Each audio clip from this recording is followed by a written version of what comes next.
Released 1 year after the original game, Sonic Drift 2 released in 1995, once again made by Sega, and it's basically the full version of the game, because let's face it, the first games kind of felt like a beta. Sonic Drift 2 is not the best game, definitely improves on a lot of the aspects that the original game had. Has more characters, more well-defined levels, and a little bit better controls, but overall, it's still limited by the fact they put it on the Game Gear.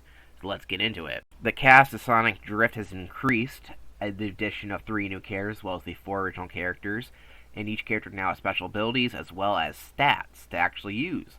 So each character has their own unique abilities, sort of like Mario Kart. Well, their stats wise, the special ability is really not something in Mario Kart, unless you count Double Dash's unique items, but that's a total different story. So, most of the 4 original characters have their original vehicle and such, but I'm going to talk about each one right now.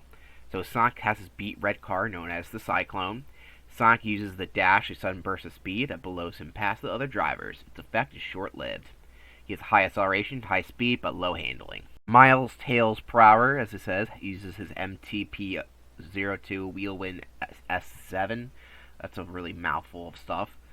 It says special ability. His Tails uses the jump to repel him over obstacles and opponents' cars. The jump can be used even in a turn. He has medium acceleration, medium speed, and medium handling, so he's an all-around character, if you will. Amy Rose, once again, has her weird breeze car with a weird face. Her special abilities is Amy strikes her rivals with a heart attack, which makes them lose their sense of direction. While they're confused, she blazes on ahead. From my experience, the heart attack, which I've seen a lot, doesn't really do a whole lot of anything. Anyway, her stats is she has high acceleration, low speed, and medium handling. The last of the original cast is Dr. Eggman with his Egg Typhoon. The evil doctor tosses mines that, when hit by other drivers, detonate and destroy their cars. Do they affect the Eggman's Egg Typhoon? Only one way to find out. Whatever that means. Stats. Acceleration is low, his speed is decent, which is pretty weird, and handling is very high.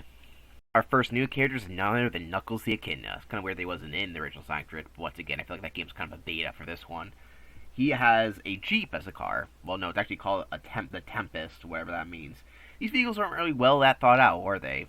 I mean, Tails' car looks like him, but Sonic has a really weird red car that's kind of generic, and Amy's car is just weird as hell. And Knuckles' Jeep doesn't really make any sense. But whatever. His special ability, Knuckles can punch opponents if one is near him, or jump over them. The jump is also good for avoiding obstacles such as mines. Acceleration is medium, his speed is medium, and his handling is medium. You would think there'd be some change due to his unique gameplay in Sonic 3, but apparently he's just an all-around character. We have Fang the Sniper in his first playable appearance, and he's using the Marvelous Queen, which is actually something that you use in Sonic Triple Trouble. Trouble, I don't know why I said that. Trouble, I can't even speak sometimes. And yeah, this is the first playable appearance of his character, and not the only character, just because the first playable appearance in this game. Though I'm not sure how well you count a game where you just drive around, but it's noteworthy. And his vehicle, once again, other than Eggman's the only one that actually comes from the games, which is pretty neat. Fang's a slick one. He chucks oil balls onto the track that, when hit, cause the other cars to spin out of control. His acceleration is high, his speed is high, but his handling is low. Oddly enough, his car is very fast, like Sonic, even though I don't know if he's even that fast of a character in game. You don't really see him run that much. He always kind of flies around because his vehicle is really fast. It's just weird that he's faster than Tails and Knuckles. Our last playable character, and also first time ever being able to play as him, is Metal Sonic, which is pretty cool. He has a pretty cool car called the Blue Devil, which is a fitting name. I think it's really cool. This is the first time we get to play as Metal Sonic. We don't get to do that very often a lot of times, and he's a really cool character. This is his third appearance in Games Get You Wondering. This was Fang's second appearance. Alright, if you think Sonic's Dash is hot stuff, wait till you see Metal Sonic's Super Dash. It's so hot, it costs 3 rings for him to use it. Anyway, his stats, acceleration is very high, which is actually the only time that's been seen since the handling. His speed is very high, and his handling is very low, so he's a more extreme version of Sonic, in case you couldn't tell.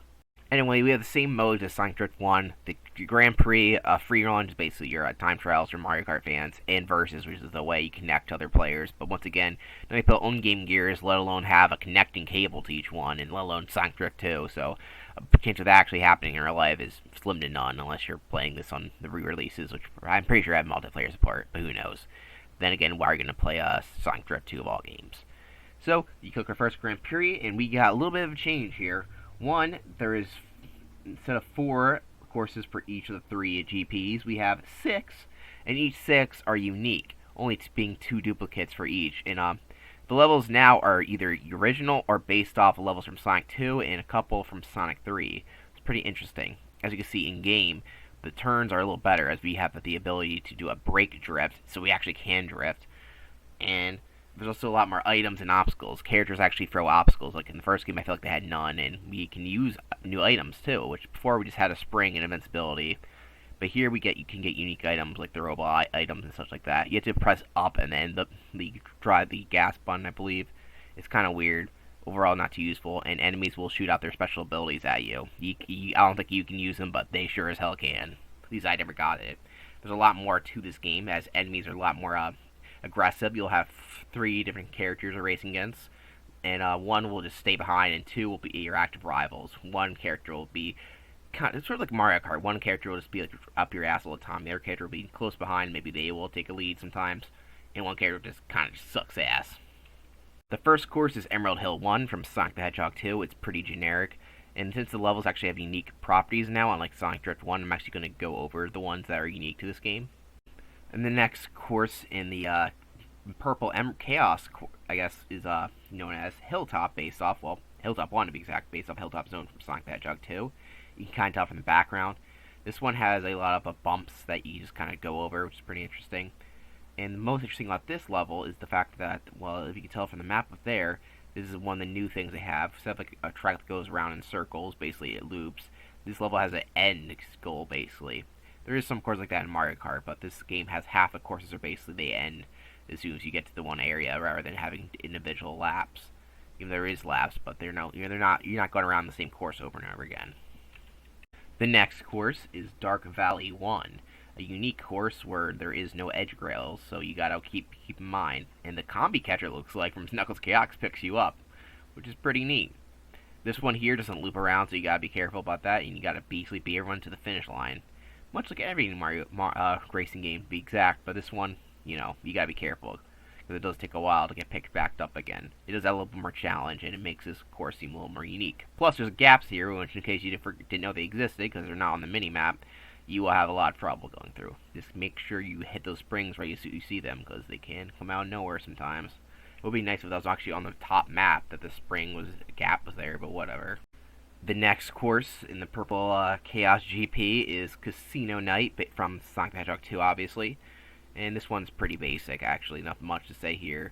It has little bumpers here and there, and they don't really bump you. They're kind of just annoying, and that's about it. The next course in the Purple Chaos GP is Desert Road 1, which is a basic desert level, which, maybe it could be Saintopolis, who knows. I don't know why they didn't call it that, actually. There's nothing really unique about this level. It's just a basic desert, except for these weird little half-pipe things. Yeah, during parts of this act, and maybe some later levels, they have this half-pipe thing that kind of just makes your car go crazy if you're on the left side. It looks neat, but doesn't really add a whole lot. The last course of the Purple Chaos GP is known as Iron Ruin, another original course. Basically, it's just turning around some tight turns, and yeah, I guess it's just an iron in ruin, whatever that means. It's pretty basic, though, even though there's a lot of tight turns here. The next GP is the White Chaos GP, so let's go see it. We start off with Desert Road 2, and you can see from the map, there's black parts of the map. Like, what does that mean, the road? Is it like a gap or something? That's one big gap. Well, actually, it's a tunnel. Yeah, it's actually pretty unique. Like, oh my goodness, that's actually kind of cool looking. The way the level changes just there. It adds a little bit of uniqueness, but it kind of makes me wish this was a Genesis game, because I feel like it could have done a lot more. Maybe even a Saturn game, because at that point that console's already out. The next course is Ice Cap from Sonic the Hedgehog 3. Yeah, there's not a whole lot of Sonic 3 courses. In fact, there's only like 2 from what I'm aware of, and this is one of them. Most of their courses are based off Sonic 2. And it's a pretty basic ice course without, well, really any ice physics, so I guess that's for the better, isn't it? But we have the curve. Look at that half-pipe. The next course is Rainy Savannah, which has lightning flashes, which is kind of annoying. It reminds me of the GBA jungle courses. That, maybe anyway, you guys know those, Lakeside Park, Riverside Park, yeah, stuff like that. Overall, it's kind of annoying, and the rain effect is more kind of like what's the even point? It's not really. It's like a blooper in Mario Kart. It's like, well, what's the point? And there's also puddles, I guess. I'm not even sure what they are. They don't really affect the driving course. Just parts of white that I'm guessing is puddle. I hope it's a puddle. The next course is Hilltop at 2, which is just like the first one. nothing too special here. We got the weird craters, and yeah, that's about it. Why were they even like random craters in this level anyway? That wasn't even in Hilltop Zone in Sonic 2, but whatever. The next course is Mystic Cave from Sonic the Hedgehog 2, except it really doesn't look like Mystic Cave because it looks like we're just kind of in a tunnel, which is basically what's going on here. And there's occasional pitfalls, but other than that, it's pretty basic, nothing too out of the ordinary. The last course is Emerald Hill 2, which is really basic, or in fact, there's a nice little pond view. Isn't that nice? Look at that little lake. Overall, it's a pretty easy course. Not a whole lot of turns here. They're big turns, but at the same time, if you've gotten this far, it shouldn't really be hard. I'm not sure why they didn't put this at the first one, or earlier on at the final course of this. This is a GP, but whatever. We're now on the Blue Chaos GP. We are on Dark Valley 2, is the first part of this GP, and it's just a circle. Nothing too scary, though there is, like I said, everything around you is bottomless pit, so if you fall off, you're going to have to get picked up. Next course is Quake Cave, which looks incredibly similar to Mystic Cave. Is there earthquakes? Well, not really, just stalactites, that's about it. The next course looks like Green Hill Zone, but actually it's called Balloon Panic, which I thought was based off a Sonic 3 multiplayer course, but it turns out I don't really play Sonic 3 multiplayer courses that much, or just the multiplayer modes in general, because I don't have any friends. And I forgot to mention it in my Sonic 3 video, but yeah, there's a level in Sonic 3 multiplayer called Balloon Park, which is looks nothing like this, but hey, I guess I was confused. So this is basically just an original level with balloons and such, and they kind of do weird stuff, but I'm actually not sure what they do actually, to be honest. It kind of just flashes the screen. I'm not sure if I jump ahead and there's bumpers. It's a unique course, though, to say the least. Emerald Coast is the next level, and you get dropped off before you even start, which is really weird. We're dropping on the water here, as you can tell. Emerald Ocean is actually the level. I call it Emerald Coast because there's a Sonic level later on called Emerald Coast, which is one of my favorite levels of all time. Maybe they got the idea from this level. Probably not. The next course is Rainbow Road. Milky Way. Yeah, it's not Rainbow Road at all. Despite the fact that it looks very visually similar to Rainbow Road, minus the rainbows, because we're driving in space on a road that kind of looks majestic. We're actually driving to a destination, which is the final course, believe it or not. You can see in the top map, there's a little egg-shaped thing, and when you get close to it, it's revealed that is the Death Egg, and you actually drive right into it, which is pretty neat. Overall, this course is not too tricky, but like I said, there's no edge rails, so you gotta get picked up if you fall down. The last course is the Death Egg. We're driving on the outline of Eggman's face. It looks kind of demented up there. And the course Death Egg is from Sonic 2 and Sonic 3, so pick one, whatever one you think fits this level. Overall, it's okay. I don't think there's edge trails here either, but it's nothing too difficult since even though we're driving through Eggman's mustache, it's not too bad. I do prefer driving on Yoshi's outline rather than Eggman's outline, but what can I say? And that's about it for the main part of Sonic Drift 2. While it is an improvement, it's still nothing great. As a matter of fact, this just came out pretty late in the Game Gear's lifespan. I think 94 was the cutoff point, and these games, they're still releasing games for the console. I don't know how. And at this point, even though it's an upgrade Sonic Drift 1 wasn't even that well received, so just the concept in general just didn't make a whole lot of sense. As a matter of fact, Mario Kart 64 was just about to come out, only in a year span. At that point, it wouldn't make anything, especially like this, look like a piece of shit. Why was Sonic releasing racing games? Well, on the Game Gear, while in a car. Like these games have potential, but I feel like just putting them in the Game Gear just limits their scope entirely. Before we get on to the next part, there actually is one new bat introduced called Mecha Vulture, and it appears in Iron Ruin. Yeah, very, very exciting. I don't know if it even attacks Sonic, or any of the players. They suck. Also, Motobug also appears in the track. I'm not sure if you've seen that in my footage. Not really noteworthy. There's not a whole lot of them. They only appear one level. Sonic Drift 2 is, once again, like Sonic Labyrinth, since the late release. Less copies are out there. And if you want it in the UK, you can't say I want Sonic Drift 2 because they call it Sonic Drift Racing. Because there's no Sonic Drift 1. America's like, fuck, I'll just call it Sonic Drift 2. Who gives a shit? Because, honestly, who really did? Well, I think there's some elements of Sonic Drift 2 that improve. Overall, it's not that worth getting into, especially physical, unless you're a collector like me. Even though I don't have this game because I've never seen it. 25 isn't too bad, though complete. That's $100 for this. We're looking at the usual suspects when it comes to price charting stuff. Sonic Adventure DX is once again mentioned. I gotta say this every time I do this, but Sonic Adventure has the ability to unlock Game Gear games with emblems. In this game's case, it's 130 emblems, or in unlock Sonic Drift 2. So there you go.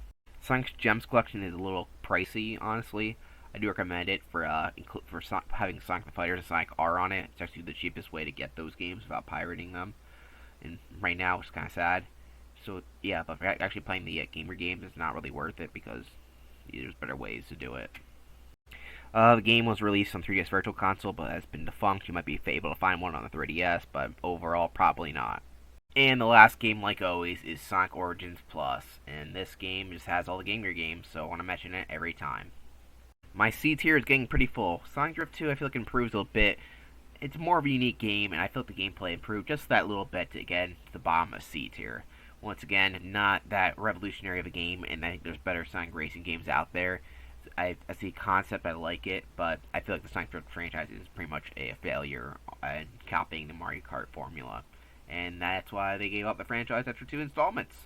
Overall, Sega, next time, if you're going to do Mario Kart, go all the way and put it on a main console. I know I've been making that a big point, but they've shoved so much Sonic stuff on Game Gear, and I have no idea why, because not only do I don't know, a lot of people had a lot of fondness for all these random Sonic games. In fact, a lot of people don't even know they exist, even they released in the United States.